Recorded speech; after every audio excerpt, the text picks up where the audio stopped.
E aí, meu amigo e minha amiga do universo físico, aqui é o Lucas do Universo Discreto para mais um vídeo de Machine Learning. Então, pessoal, nesse vídeo eu queria falar um pouco de Deep Learning, né? Já tem algum tempo que eu não faço vídeo sobre Deep Learning e tá muito na moda, né? Por exemplo, tem os deepfakes por aí rondando a web. Não sei se vocês viram, tem um cara no Twitter chamado Bruno Sartori, o cara faz uns deepfakes muito engraçados. Ele chegou a fazer um pavão misterioso com o filho do Bolsonaro, né, o Carlos Bolsonaro. Ele fez o próprio Bolsonaro virar a rainha da Inglaterra. Enfim, o cara manda bem fazendo esses deepfakes. E talvez você já pergunte o que é deepfake? O que significa esse termo? O deepfake é basicamente uma técnica de síntese de imagens ou até de sons humanos tão realistas, tão parecidos com o original, que é capaz de confundir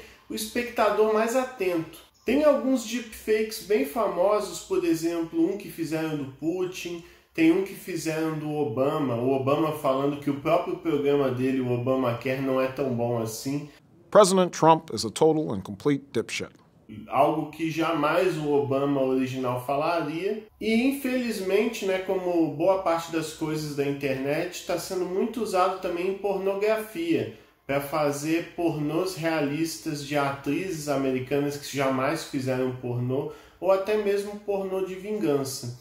Então eu acho importante conscientizar a sociedade que os deepfakes estão aí, eles vêm firme para iludir a pessoa mais atenta. Como é que a gente previne isso, né? As pessoas que são entendidas de inteligência artificial até são capazes de perceber alguns detalhes pequenininhos que os deepfakes deixam passar, mas provavelmente a gente só vai ter certeza se é deepfake ou não é a partir do momento que aquele conteúdo passa por uma perícia. Existem modelos de machine learning que são capazes de verificar, por exemplo, se algo é um deepfake ou não. Então a gente acaba dependendo disso para saber se algo é real ou não é. Bom, eu falei bastante de deepfake, falei até de deep learning, mas o que é deep learning, né? O que significa esse termo? Antes de tudo, é importante a gente saber que quando a gente está falando de deep learning, a gente está falando de redes neurais.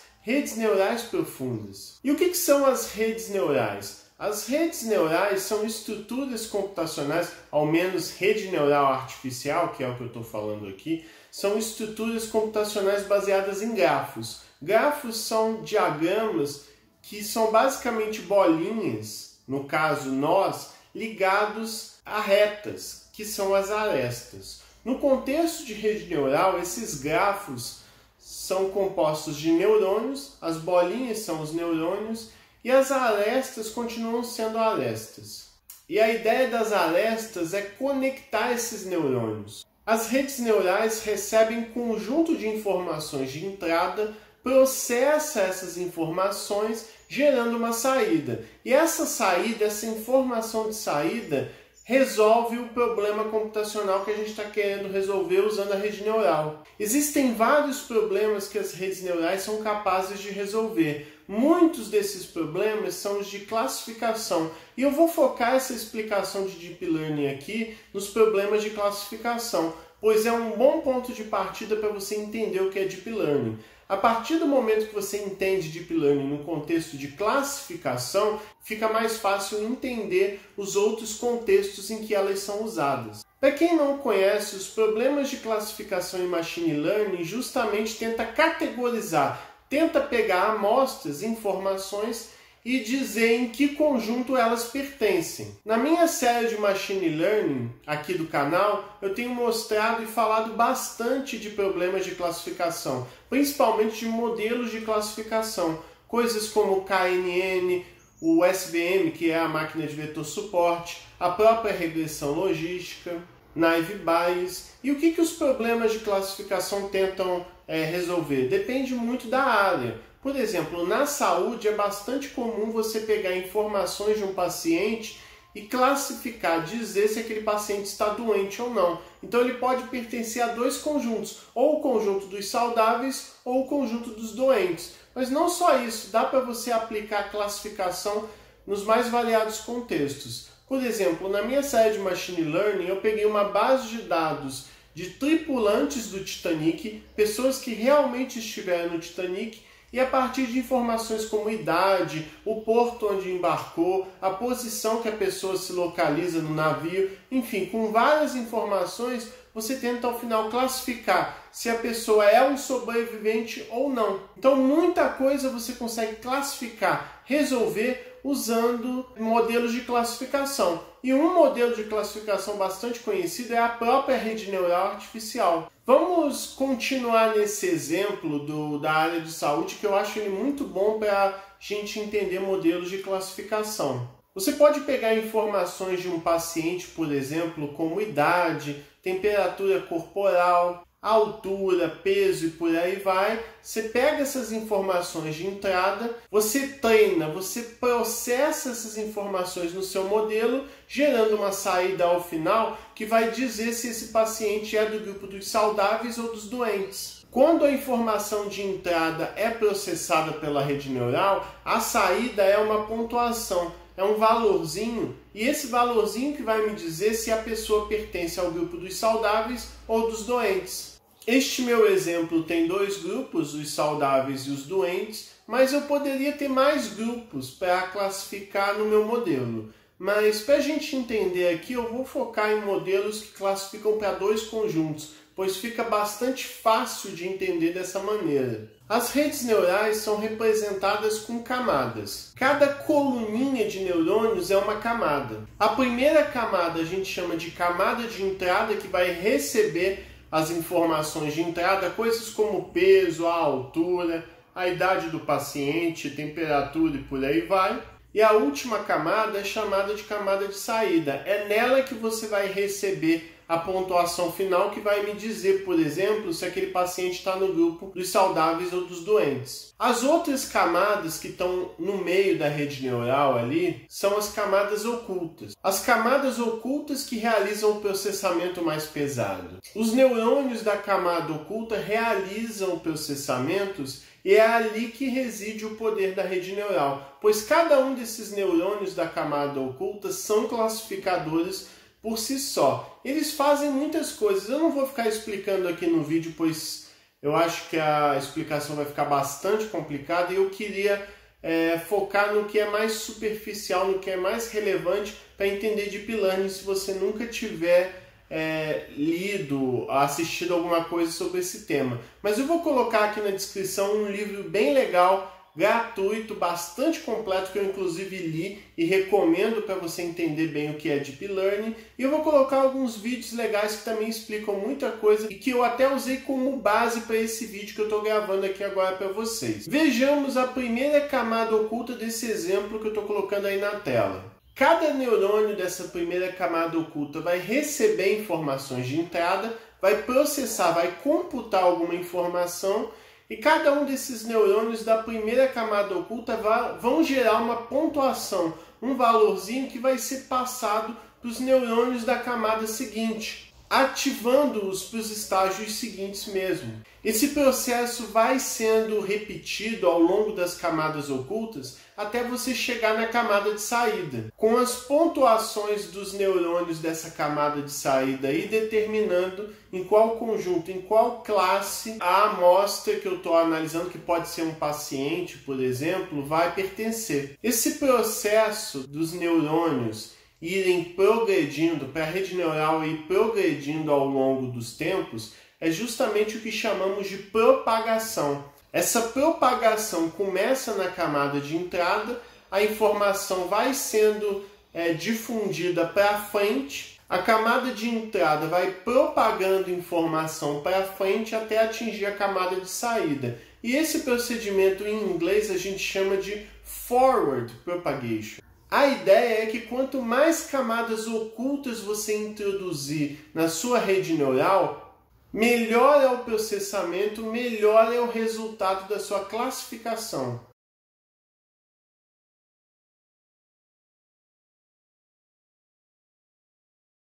Curiosamente, é daí que vem o Deep, o profundo. Uma rede neural com várias camadas ocultas já é uma rede neural Deep por definição. Existe a rede neural composta por um único neurônio, que é o que chamamos de rede perceptron. O exemplo que eu coloquei um tempo atrás e estou colocando aí na tela agora é de uma rede com muitos perceptrons, com muitos neurônios, sendo assim conhecido como perceptron multicamada. É bom enfatizar que nem todo neurônio é um perceptron. Existem vários tipos de neurônio, como por exemplo o neurônio sigmoidal. Apesar de nem todo neurônio ser exatamente perceptron, pois o perceptron é um tipo de neurônio mais antigo, acabou virando uma tradição na literatura você chamar a rede de perceptron multicamada, mesmo que você trabalhe com neurônios diferentes. Enfim, o nome perceptron multicamada pegou e a gente usa ele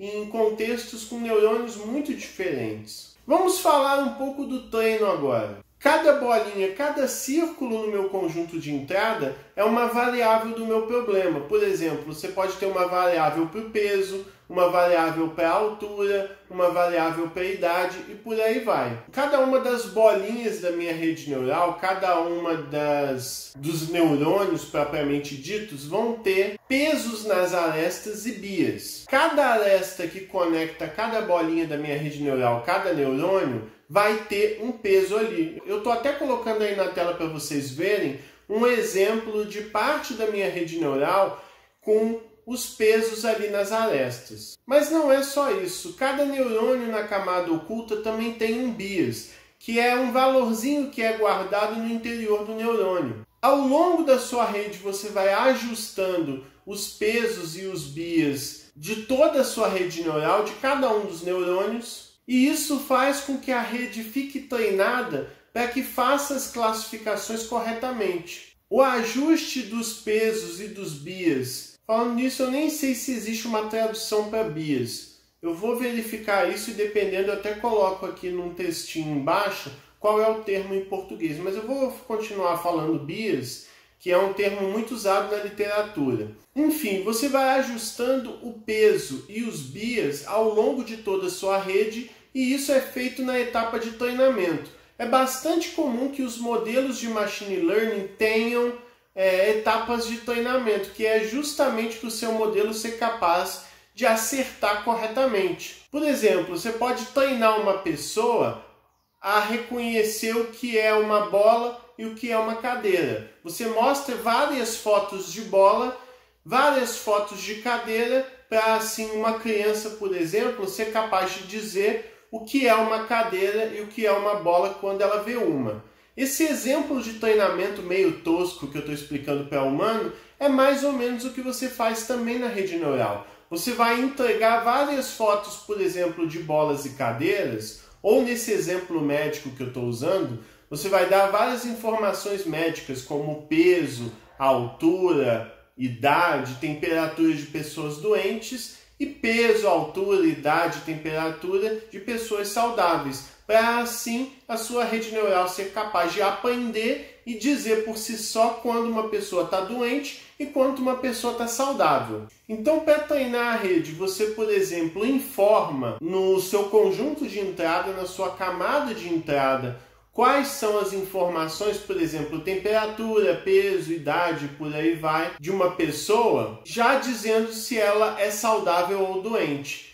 Porque aí a rede vai propagando essas informações até que ao final, lá no conjunto de saída, já na sua camada de saída, ela vai dar uma pontuação que vai dizer se aquela informação, aquelas informações que você deu é de uma pessoa saudável ou doente. Se por acaso a pontuação ao final ficar errada, a rede neural vai mudar, vai ajustar os pesos e os bias de forma que da próxima vez que aquelas informações de peso, idade e altura que você deu forem passadas, aí ele vai realmente classificar corretamente aquela pessoa como ou saudável ou doente. Então, por exemplo, você entrega essas informações de um paciente que está doente. Se ao final a rede der que ele é saudável, a rede errou, ela vai mudar os seus pesos de que forma que para aquele mesmo conjunto de informações ela classifique como doente. Ela vai ter que fazer isso ao mesmo tempo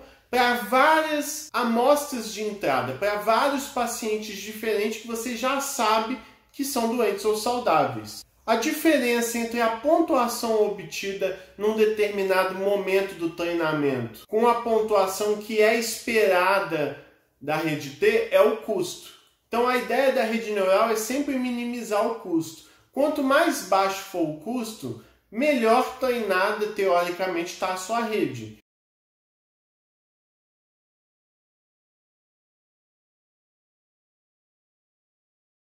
Então a ideia da rede neural é obter o menor custo possível para várias amostras, para vários pacientes ao mesmo tempo. A cada etapa do treinamento, os pesos das arestas e os bias vão sendo ajustados continuamente, de forma que para todas aquelas amostras de treinamento, a pontuação classifique essas amostras nos conjuntos corretos, com o menor custo possível. Uma vez treinada corretamente para muitas amostras, isso significa que vamos ter uma rede com potencial de fazer predições corretas continuamente. Quando você lida com informações que têm padrões muito complicados, o ideal é você trabalhar com uma rede neural. A rede neural é o método, é o modelo de machine learning que melhor funciona para dados com padrões muito complexos. Por isso, por exemplo, para imagens, a rede neural é muito boa. Imagens possuem padrões bastante complexos. Só que isso tem um problema. Quando você lida com padrões muito complexos, com redes muito grandes, o treinamento e a classificação fica muito demorada, fica muito pesada, pois são muitas operações computacionais que a sua máquina vai ter que fazer. Até por isso é muito importante você usar GPUs, que são as unidades de processamento gráfico. São os processadores que tem na sua placa de vídeo. Quando você joga o processamento para uma placa gráfica, a placa é muito boa para fazer cálculos aritméticos. Isso faz com que a rede neural seja treinada muito mais rápido do que você usar a CPU, o processador que tem ali na sua placa-mãe. Sem a GPU fica bastante demorado você fazer o treinamento e a classificação de uma rede neural que é deep de fato.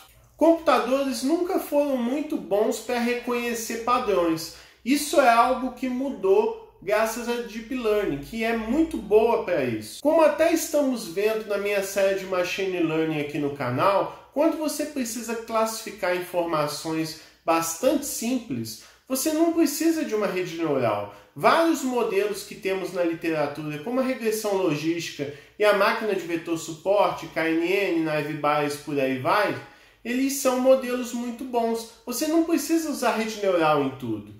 Quando as informações são simples, você pode usar modelos mais simplificados que vão dar resultados muito bons com bastante eficiência computacional. Só que quando a dimensionalidade das informações cresce, quanto mais colunas, mais variáveis o seu conjunto de dados tem, aí realmente é mais apropriado você usar redes neurais e Deep Learning. Normalmente, quando seus dados são muito mais complexos, você aumenta o número de colunas da sua camada oculta. Mais camadas ocultas permitem que os padrões realmente complicados sejam quebrados em informações muito mastigadinhas. Aqui eu vou dar um exemplo muito simples para a gente entender isso. Se você estiver criando um algoritmo para reconhecer faces usando redes neurais ou até mesmo Deep Learning, a sua primeira camada vai receber basicamente pixels coloridos, pixels soltos. Na camada seguinte, esses pixels vão se aglomerar em arestas, que já vão ser conjuntos de pixels com informações mais bem definidas. Na próxima camada, essas arestas vão ser combinadas realmente em informação facial como olho, como nariz, como boca, como orelha. E na camada final, ele vai combinar esses padrões de olho, nariz, boca, orelha e por aí vai, já formando rostos completos. Analisando, por exemplo, se a distância entre os olhos faz sentido para aquela face, se a distância do nariz para a boca faz sentido para aquela face, até para você reconhecer se eu estou falando de fulano ou ciclano. Assim, é como se o método juntasse padrões simples em blocos de construção para padrões mais complicados. E isso é muito poderoso. A Google já conseguiu fazer uma rede neural uma vez capaz de reconhecer objetos melhor até do que seres humanos de verdade. E apesar de eu ter relacionado muito pouco nesse vídeo o neurônio biológico com o neurônio artificial, porque não é exatamente o foco desse vídeo aqui hoje, mas essa ideia de você pegar padrões simples, combinar eles em padrões complicados, é uma coisa que o cérebro humano também faz. Tá certo, gente? Tem muito mais coisas que eu quero falar de Deep Learning aqui no canal, mas eu acho que para esse vídeo tá bom, já ficou bastante longo, já deu para você ter uma noção do que uma rede neural realmente faz, e o que até uma rede neural Deep Learning faz. Então é isso, eu espero que você tenha gostado desse vídeo. Antes de eu ir embora, eu tenho uma surpresa para vocês, pois eu gosto de sempre fazer alguma coisa especial quando o canal atinge um número de inscritos. Quando o canal fez mais de 3.000 inscritos, eu não fiz nada, eu não cheguei a fazer aquela live jogando algo que eu costumo fazer. E eu não sei quando que eu vou conseguir fazer lives, porque eu ando bastante atarefado na minha vida pessoal. Então, para recompensar vocês em estarem acompanhando, aumentando o público aí do meu canal, eu vou fazer o seguinte, eu vou fazer um sorteio. Eu vou sortear 3 prêmios para vocês. Eu vou colocar aqui nesse vídeo que você está assistindo um formulário.